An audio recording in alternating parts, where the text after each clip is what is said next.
Well, the UN Climate Summit has formally approved a new fund to help poor nations cope with costly climate disasters. The COP28 president, Sultan Al Jaber, told delegates that his country, the UAE, was committing $100 million to that fund. Germany pledged a similar amount. Britain announced at least $51 million, with the US promising $17.5 million. Now, of course, Japan has also pledged about $10 million. And all these commitments open the door for more pledges and other compromises to be made in the next 2 weeks. After years of delays on the issue, wealthy nations finally backed the fund at the COP27 summit in Egypt last year. However, some groups have raised some concern over how the fund will be financed in the future. Now, reporter Adel El Maroui has been following the events in Dubai, and he joined us earlier and brought us this update. Well, people here are hailing it as a landmark step. This is the first executive the funding that has been raised, about $260 million from very few countries, yes, but it is essential to put the operation in place and start implementing the executive part of that fund.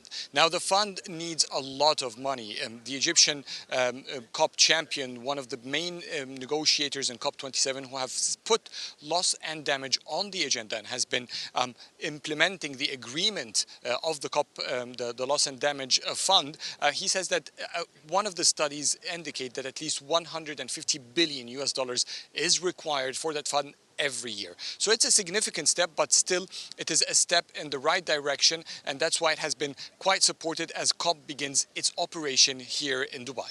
There is quite an staggering shock among the participants here about the outcomes of that yearly evaluation and that's, as you said, it's the first since the 2015 Paris Agreement. Basically, the world is lagging behind, and the UN says that the world is not on track. Since 2019, reduction of emission was only by 2%, while the UN studies say that at least 25 to up to 43% reduction is needed within just the next 6 years, which seems to be not applicable given that the past 4 years only 2% were reduced. And in terms of climate figures, it is all getting people quite eager to engage with it more seriously, but finding a basis for commonalities among all those participants is still a major challenge. So there are discussions, there is a focus here on how to reduce what has been already record heat, record wildfire across the globe, and how to manage adaptation and mitigation plans so that this can have a serious impact in at least to hope to limit the Earth's temperature within 1.5 degrees Celsius above pre-industrial levels. So these are all major challenges, while it seems that the track for which is clear, but the implementation and getting the entire about 200 countries are participating in this conference, getting them all to agree on a specific track has been the key challenge for all the previous COPs, and it's still the same challenge for this one.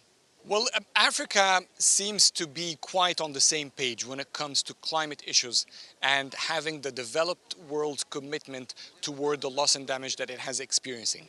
Africa also is united when it comes to financing finding affordable financing for its green transition. And Africa also wants to see the developed countries share technology, share know-how, so that they can too sustain their development, move forward with their economic progress, but at the same time do it in a manner that would not harm the environment. This is basically the stance of African countries, who are by far some of the most affected countries by the extreme episodes of climate change, and also the least contributing to this crisis. And therefore, when you talk to African leaders, the African Union here is also strongly present.